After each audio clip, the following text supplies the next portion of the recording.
Hi, I'm Vishal. Hi, I'm Amisha. Nice to meet You you. as well. Tell me, where do you work? You're at SAP, right? Yes, I work at SAP and I run influencer marketing at SAP. And you?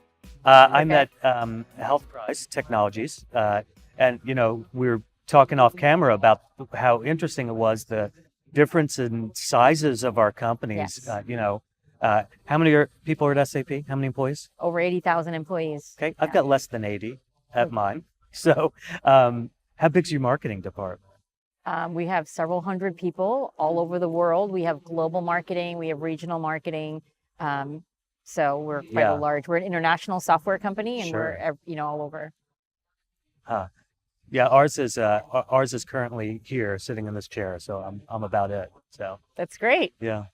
Well, tell me. So you run influencer marketing Mhm. at SAP. Tell me what does that look like during? So influencer marketing at SAP is, I'll just explain what influencer Yeah, marketing is for maybe folks that don't know. sure. So influencer marketing for me is working with third-party experts that are outside of your typical and normal journalists, traditional journalists, and traditional analysts. And these are third-party experts that know something about a topic, or Hmm. they're a sought-after author, or academic, or they could be somebody in an association or a user group or community that have influence over other folks that Hmm. may buy potentially our software or be interested in, the topic of technology and what we're building. So trying to work with those folks to create either content or programs that help influence our buyers. So we really look at influencer marketing as a marketing function, Hmm. and that's through content, programs, events, sales. So there's a lot of different things we can engage with those folks. And then we try to create an influencer community around our sales Yeah, cycle. So that's what influencer marketing is. sure. And so that includes a lot of different pieces at the global level. And then we're also working with our regions to create regional programs as well. Okay. What's an example of what you might consider one of your better sort of successes working with an influencer? Sure. So because we're at an event, Content Marketing Yeah. World, and there's a lot of influencers here, one of the things that we do is we have an annual conference, Sapphire, every year. It's our Hmm. big show. It's in Orlando, and we bring influencers there that cover all the different topic areas to kind of experience SAP, get to know folks, and then for us to get to know them because a lot of things are done on the phone. We want people to meet up and have that relationship. So we invited, last year was our first year of the program. We invited about 12 influencers and they came, and the social media amplification was we ended up driving 17% of all the social media for the show, which has tens of thousands of people Uh-huh. attending and watching. 17% of all the social media traffic came from about 10 of those influencers. Oh, wow. And then this year we had about 15 influencers come and we had several offline. But the 15 that were on site drove about 25 to 30% of all the social media impressions. So influencers, have a direct impact on the amplification of an event or a message. And then we look to extend the event. So we did campaign videos there Uh-huh. that can then go up on our website or our sales teams can use after the event with customers. So then you're combining the power of an influencer and a customer advocate, and then you're putting it on your channel. They may share with their channel. Your customer may share it. So Yeah. you're then reaching a lot of other people from an event that was just 2 or 3 days long. So we look to extend Yeah, that that's event, fantastic. and then we get a lot of return on investment there. And we want our influencers also to feel like they got a return on coming to the event, spending time with us, and meeting the right folks so that we can continue to engage with them after the Hmm. event. Hmm. So I know we've talked a lot about influencer marketing and an example, but tell us about your one-man shop. So what does that mean? What does your days look like, and what are you working on? I have a list of about 14 things I'm working on. I try to limit what I do. 14's a lot, Yeah, but that's a lot. I don't want to add things to it because the more I add to my to-do list, the more that it won't get done. Okay. And so I have things, on there. For example, right now I've got a uh, ebook coming out on gamification that we're pushing to pharma marketers. That's our Big Rock campaign for the fall. I do a lot of the real basic marketing stuff too. That's not as fun as some of the content marketing stuff we get to do, like designing brochures and all the tchotchkes for conferences and all those little things you have to do. But I think for me, the part I really like, there's two parts I really like. One is doing independent research, and I'm getting a chance in this job to do that. And the research we're doing, we know is going to have a big influence in our space. We've done one before, and it really had a nice sort of resonance and echo inside of the sort of pharmaceutical community's echo chamber. The next one we hope will be even bigger. But for us, independent research is all about driving sales ultimately, influencing senior leadership in pharma, VP and C level, trying to sort of make a change in the way they think, which is to advantage to us and really any of the other vendors that work in our space as well. So I really like independent research, but my sort of forte or favorite part is building sort of marketing engines, and building them, with no budget, no resources, or minimal budget, minimal resources. My budget is less than it would, probably take to buy a 3-bedroom house in Cleveland. So that's my annual budget. So, somewhere around there. Okay. But I like building something that has a lot of scalable components to it. So you build it, you train either a person or a system to keep it going, and then you move on to the next thing. And that's been really helpful for me to try to make a one-person show look like, I don't know, 5-person show, 50-person, whatever I can get, whatever sort of, effect I can get that, functions more and drives that business more. So I live in the Silicon Valley, and so I meet a lot of entrepreneurs. So what is, something in marketing for, a startup or for a smaller company? What are some of the tips on prioritizing, what you're actually going to accomplish and do? Because it seems like there's a lot on your plate. So how do you figure out, like, this is the most important thing that needs to get done to help you drive the most value? Right. Well, I think there's a lot of extraneous things that we do in our jobs. And I think the first thing we need to do is actually look at it the other way around.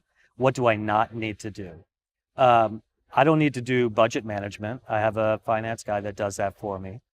So out, that's gone. I don't have time to write. I'm doing 14 things. I can't sit down and write a white paper, say. Okay, outsource that. So there's certain things you have to have done. And it's really a question of what am I going to do myself and what am I going to send out to someone else?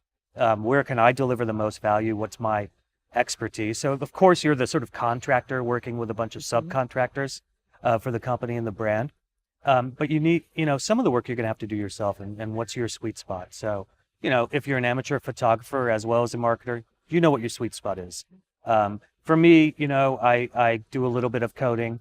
I've found in my experience that when you're doing email marketing, because there's so many, email clients out there and it's hard to make it work, it really helps to have someone who stopped coding in 2008, which is me, because you need to code like it's 2008 to make these things work. So okay. I actually I outsource a lot of my coding, but when it comes to email marketing, my guys are too trained. They can't think like you have to think back in 2008 when everything was a problem. So, okay. Which is still the way it is if you're trying to deal with, companies like Microsoft, say. Mm-hmm. That's really interesting. You do coding. I don't think a lot of marketers can see that. Well, I'm a computer nerd at heart, so that helps. And we do some influencer marketing. We've got we're developing so my company does gamification sort of experiences for pharmaceutical brands. So we brought, the world's expert in gamification and the guy who wrote the book on gamification, and we're writing an ebook with him and, bringing him to conferences and co-marketing with him. And, those things are huge for him. It gives him a chance to meet a new community a bit and work in that community. And for us, it's of course, we get to sort of reestablish our expertise in this one niche space.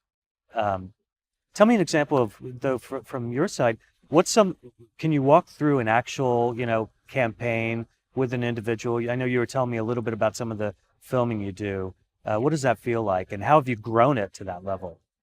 So when, some of the stuff we've done is obviously events, and that's in the top of the funnel, right? Mm-hmm. That's awareness, building awareness, getting the word out, whether it's a product launch or a message or, a big event like our annual event or, a specific customer event, right?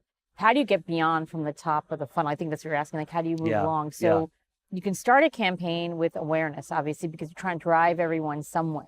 So we have, you have PR, you have AR, you have some of this awareness building, branding, that's all awareness, right? Top of funnel activities. And how can you get influencer marketing to demand gen? And that's really the heart of our program, because that's where we can really help. I really believe that influencer marketing can move, sales, especially in B2B. B2C is very different. It's a little bit more wild, wild west. You're looking more for celebrities and, B2B brands. We're looking for those, macro influencers that are driving, IT or driving HR or driving CFO. So it's a very kind of different sort of celebrity sort of person we're looking for. But, having found the right influencers, what we try to do is create a community, so group around a topic. So we just had this launch of Leonardo, which is our new innovation digital system. So at SAP.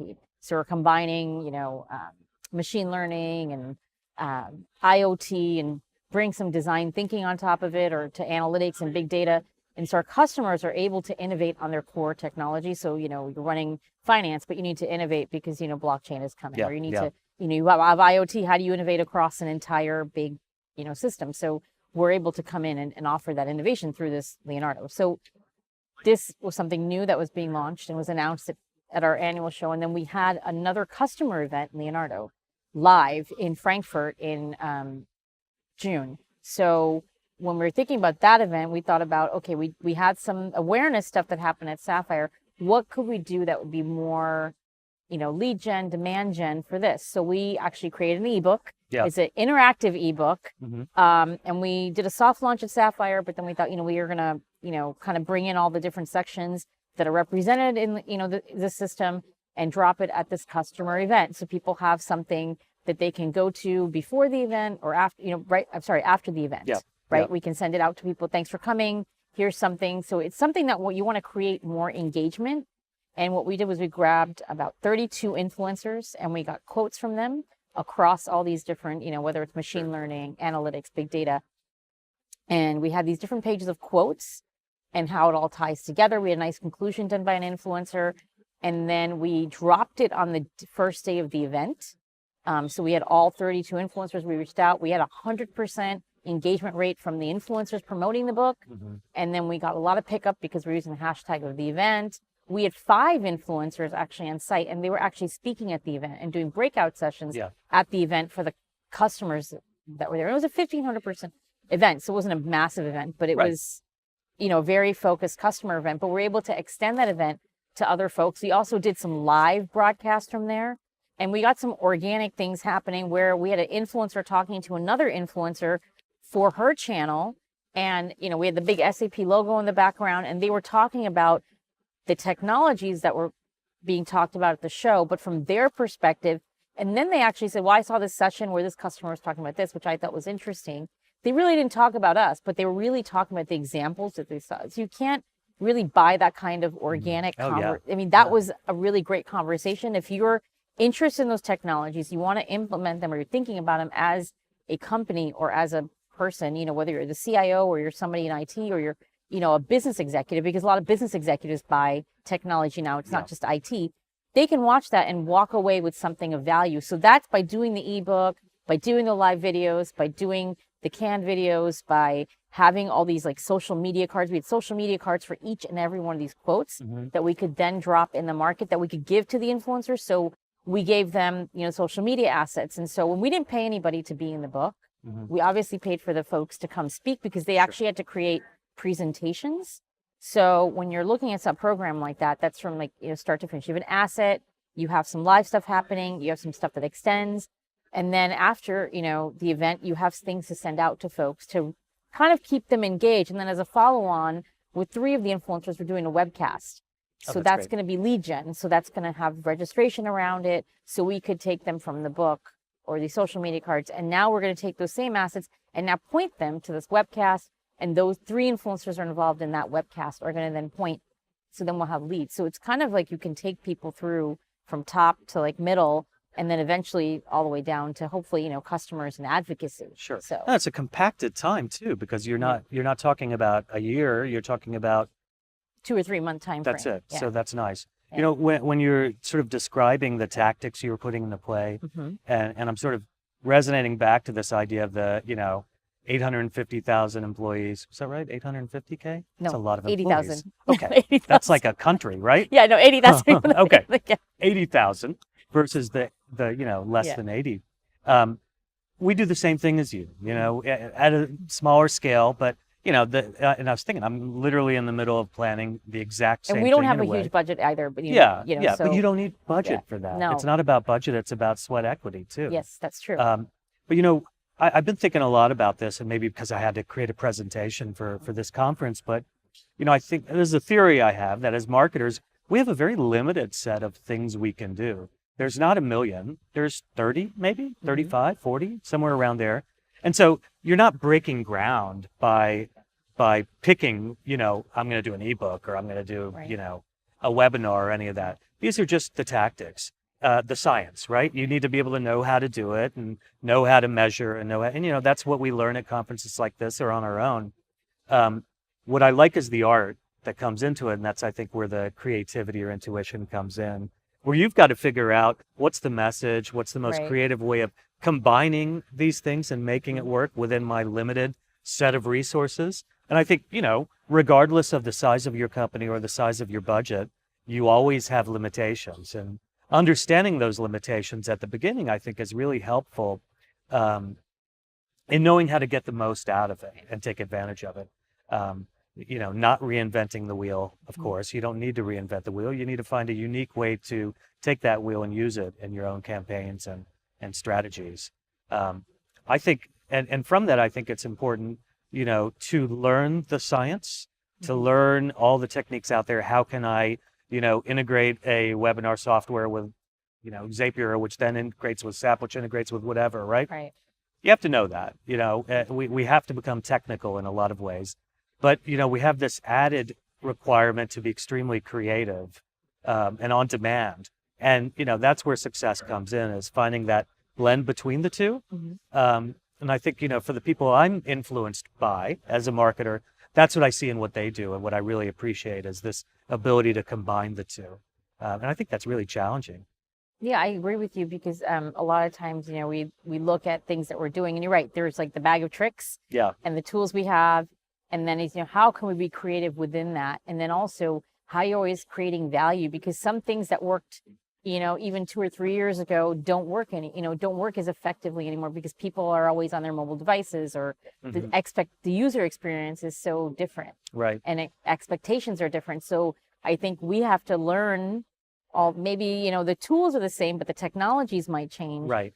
And the way we reach people might change as well. Like, we have to be shorter, more concise, more crisp, right? But the message still needs to be there. And then I think the challenge becomes, how do you do that? And how do you become unique? Or how do you really stand out? And I think that's where some of that creativity can come. Yeah. And I think what you were saying earlier, how do you create value out of that? So, writing a blog post about X means nothing unless it's part of a sort of longer customer journey and it's influencing it. Again, because we're small, we have a limited sort of set of goals. We're a startup. We have very limited set of goals. And so from that, I've sort of been developing a very limited set of themes that we talk about. We don't need to talk about 1,000 things. We talk about 3 things, but we constantly make sure that they're in everything we do over and over again ad infinitum, to the point where it's so boring to me to speak about it sometimes. It drives me crazy, but my prospects haven't heard it yet. It's not old stories to them. And I think there's a level of needing to bore yourself a bit because you're telling the same story over and over again in a way, not to want to change everything all the time, which I think is, probably one of the most difficult things for us to control, is not creating constant new, fresh things. I don't know where I'm going with this train of thought. No, but this is interesting. No, yeah. Because you're talking about, it does get, the same message, but if you're not beating that drum beat, and you have to beat it over and over, because you're right, not everyone has heard it, even for whether you're large or small, right? So you have to kind of make sure the message resonates, but resonates many, many, many different times in many different ways. So how do you, that may be boring for us, but then I think the challenge is, how do we make it interesting for the people on the other end? So what are some ways that you're finding, how do you break through that noise? Because, I'm sure in your market, just like in ours, there are other, they're your competitors. And if you take everybody's labels away, they all start sounding the same. So how do you feel like you break through the noise in what you do? Sure. So I market to marketers, which is, I mean, I know how I am. Right. What, you want my name? No, I'm not giving you my name. I know what you're going to do with that. So, one of the first things I had to accept was that I'm not going to know who you are. I'm going to have to market to you as an anonymous entity Okay. tracked in my, marketing automation system. And that's just fine. You'll come to me when you're ready. I think the way to do it is to find interesting ways that match your product or technology or service, where the marketing itself becomes in structure and its sort of format, something that adds to it. So as an example, and I'm still trying to sort of break the model now, so I haven't figured it out yet. So if you go look at my stuff, you're not going to see it yet, but I hope in 3 months you will. Mm-hmm. We do gamification platforms. I should be using games everywhere. That's the sort of, to me, that's something where if you can make your marketing itself give the user the experience of what service you offer, that's unique enough, because that's your, as Joe Polizzi says, find your unique message or your tilt and really go into that. Well, your tilt should be in your marketing as well and in your structure, if at all possible. It's not always possible, but for a company like mine, absolutely. I previously did science marketing for a university, and all we wanted, these were, investigators, scientists, inventors. Their stories were what we were selling. So great, let's tell these stories and share it as if you're, in a room with them or a lecture hall with them, which is the language that, Right. these folks deal with, Right. scientists. So you got to speak their language, but you got to make it fresh and somehow sort of maybe make the structure of what you do mimic your actual product or service, if you can. It's a challenge. I haven't figured it out. No, but I think You it's got ideas, interesting, tell me, 'cause please. gamification is so interesting, right? We're always thinking about, oh, that's a very interesting people, people use gamification for employees now, Mhm. for their products to tell stories, Yeah. to engage Yeah. people, right? So, or to do leaderboards to, get people excited about a product or what have you, whether it's B2B or B2C. So I think that's really interesting, especially in the healthcare space. So I think that's Yeah. Well, so our motto is the same as my marketing model. First you engage, then you motivate to take action. Okay. In our case, we're motivating patients to take their medicine. But when you look at marketing, the first thing we've got to do is engage you. We got to get past that 1 second glance, delete. right. How do you do it? You've got to, get down to the minutiae of it. What is the subject line? How many subject lines can we test? Do we use a positive or a negative messaging in that subject lines? Can we get it down to 6 words instead of the 9 that you proposed? Right. I was just on the phone with one of my colleagues, and we were like going through subject lines, and it's like, no, you got to put dinner and drinks first because they want free drinks. Right. That's what we're going to sell. So it's sometimes you have to get to that really tiny sort of moment that you're trying to get a person to have some level of change, right? I'm going to change, even if it's just the tiniest bit. And then your key is, what are your larger changes you need? So, for software companies, maybe it's something as simple as, well, I want them to see my demo. I feel like they're never going to buy my product unless they see my demo. That's a required process. So you start pointing at that, and everything's about request a demo, request a demo. And now you've got everything built and you're aiming for that target. But I think you're missing something, because before they can request a demo, you've got 5 other stages that they might go through. So, what's key is trying to define every possible iteration as you can within your, limitations of time and budget, and start to aim for the things a little closer than the required one. Can you get them, well, if people read an ebook and then visit 4 pages, are they more likely to, Right. take action? And I think most importantly, as you're working with your prospects and trying to engage them and move them toward the action you want, whatever it is, not buying your software or your service, you're thinking much earlier than that as a marketer. As you're sort of doing that, I think you need to ask yourself the question too, what are you learning about them? What are you learning about how they engage? So, the first lesson I learned, scientists seem to have no problem giving me their information. It was fantastic. They give it to me, tell me everything. I don't know why. Marketers won't do it. And I learned the lesson pretty quickly after spending some of my budget on some advertising. No way, they're not going to give it to me. Okay, fine. So let's rethink how we do things. And that seems to help a lot. I think that's a really important lesson that you're pointing out, that sometimes what you think is going to work doesn't work, and you have to be willing to give up something. Maybe it's not getting all the information, but then knowing that you're getting engagement on some level. And that's a way to start instead of there. Or, for sometimes, we try to get people to do the demand gen piece if we're getting that, but maybe we're not getting the reg, but that's okay because we're engaging those folks. And maybe there does need to be another step, or maybe because the buyer's journey isn't just from A to B anymore. Right. It's kind of like all Yeah, over the yeah, place. There's yeah. mobile, there's this, there's that. So, how do you hit on that? Like, how do you hit all those different points that are circular or sideways or zigzag to get them to then, okay, I'm going to do this demo, or okay, I'm going to give you reg, or okay, I'm going to get into a real conversation with you about X, Y, and Z, right? Right. To kind of get to that sale or what have you. Yeah. And I think that's, in a nutshell, you're describing the content marketing model, which is, we're going to be a valuable resource for you in our special niche. And as we sort of engage with you with content related to whatever that topic is, international global businesses managing back-end services, that's a very large topic. And so I know you have a lot of different areas, but to show your expertise and to create value for them, in my case, I have a few spots I can create value, finding those holes that exist and then becoming the voice for that, I think is essential. And while I love giving, my budget away to trade magazines to put my display ads there, and I'm not going to stop that, even though I get my 0.02% engagement rates. And I'll tell you the reason I'm not going to stop that is because it's still an advertisement. People are still seeing it. They don't need to click it.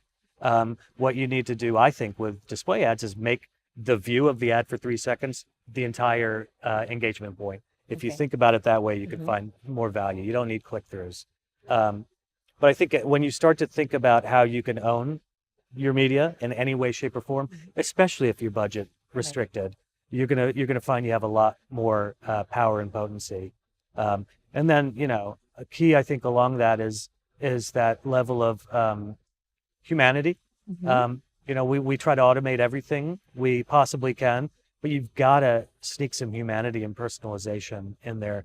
And that doesn't mean just making sure that first name shows up on the third line and company name shows up on the fourth, but who is the person and why should they care about you? You're not selling to a company anymore. You're selling to an individual. And I think that's really important in how we relate to our prospects now. I'm an individual and I'm selling to you as an individual. What are your pain points? What are your needs? What are you looking for? Why would you give me your precious time?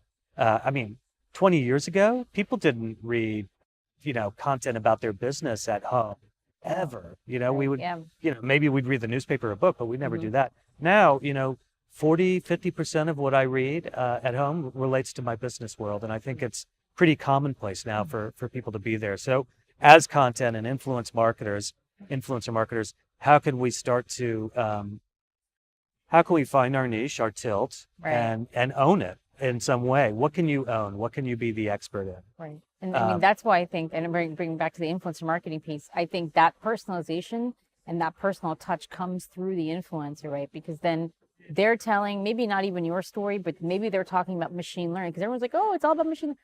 How are you going to bring that into a large company or even a small company and really innovate? What does that look like for you? Where do you begin? Like people don't even know, right? So they're looking for that research online, so when you have the influencer talking about that topic from that outside in perspective, and then, you're lopping on your point of view, and maybe it's not even about your software, but it's like your point of view on where to begin, then you kind of become a trusted advisor too, before you even get into, oh, now we have software, right? Like that's the key. It's like being personal, having the personal touch. So someone will say, oh, I care about this topic too, on a different intrinsic level, not a product level, but a different level. And then kind of, then you would go from there, right? No one is sitting there saying, oh, I'm going to go out and buy some software today, right? People are thinking about, I have this issue at my company. How am I going to automate or how am I going to innovate? Because I know my competition is, so I can stay ahead or, really bring some more safety in or, it becomes, a little bit bigger than just automated, right? It's like safety issues, keeping like food fresh for customers, like those kinds of things that go into the variety of things that we use technology to help us be better as humans and provide better service and better life, quality of life. Those are the things that are important to people, right? That speak to their hearts and minds. So we think influencers speak to more the hearts and the minds, and then we can come in and say, here's a solid solution to your problem eventually along the path. But I think the path has to have that kind of intrinsic personal value. Yeah, and that's awareness, right? They don't, Yeah. and they don't need to be aware of your specific answer for their problem. They just need to be aware that they have a problem, Right. and that there are in general options. And I think for us, when we do influencer marketing, when we do independent research, it's has to be about the larger story, and not, it can't be an influencer coming in and saying, oh, well, Health Prize is the best. No, it can't be that. It has Because to then be. their audience is also going to say, well, that's very disingenuous, Exactly. right? And sometimes, a lot of people say, oh, what if an influencer comes and they say something negative? Or, I mean, you have to build a relationship and you have to be ready. And actually, some of the feedback that we get, is critical feedback. And I think it's great because then we can take that critical feedback and say, okay, this is what is being said. This is how it's being Yeah. perceived. Yeah. It can actually help us better our message or better something versus hurt us, right? Because those things are going to be, those critical feedbacks are going to be said anyways out there in the real world. So it's really nice when I feel like that's something that's invaluable that we get back, is some of that feedback that we can then take and say, okay, maybe we should be talking about it differently, or maybe even if it's a product level feedback, that's helpful, Yeah. I think, to the Yeah. brand. Yeah, it's turning failure or mistakes into fodder and tools. Right. It's a way to sort of turn around. So I wanted to ask, maybe Yes. we can ask one last question. So my, Okay. and for me, it's resonating back to the idea of the 800 million trillion employees of SAP versus the, me and these two guys. No, we're bigger than that. But Yeah. and I think it's the idea that as marketers, as people involved in a trade, I think we share a lot of the same problems as well as answers. And so I'm curious, when you look at your own job and what you do, what do you find the biggest blockades to be to creating success and doing what you do? What's the biggest limitation for you? I think sometimes it's probably for you the same thing. Sometimes, you only have so much time and resources and budget, right? So, and we don't have a massive budget for this, right? This is something new.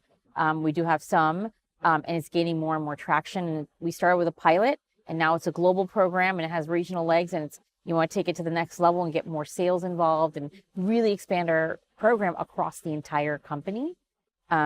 But, one of the things is, it's very similar to yours. What do we need to prioritize to get there? Yeah. What are the resources we need to get there? And how are we going to get there in a real way? Because these things don't happen overnight. It's like brick by brick.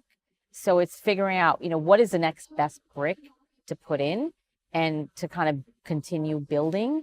But again, you have to take a look and say, what are the right priorities to get there? Because it's not going to just happen overnight. Even when you are a large brand, things don't just happen overnight, right? You need to build on it and see what's working and then build best in class going forward. Yeah. And for me, the word that comes up is patience. You have to have Yes. some level of patience that, it's going to take some time. Yeah, and persistence as well. I think yes. patience and persistence. Boom, we're is done. good, You got that, you're good. Yeah. I think we're done. I got nothing else to say. Well, I wanted to ask you one last Yes, question before we yes. go. Is you were talking a little bit about influencer marketing. We talked about what you're doing. So I know you were content marketer of the year here. Is there any, kind of advice or thing you'd impart, because you're an influencer actually, to brands or to people about, from an influencer perspective versus a brand perspective? What are some things that you would impart on people? Yeah, I mean, I don't consider myself an influencer, especially at places like this. For me, it's like, holy cow, these are like,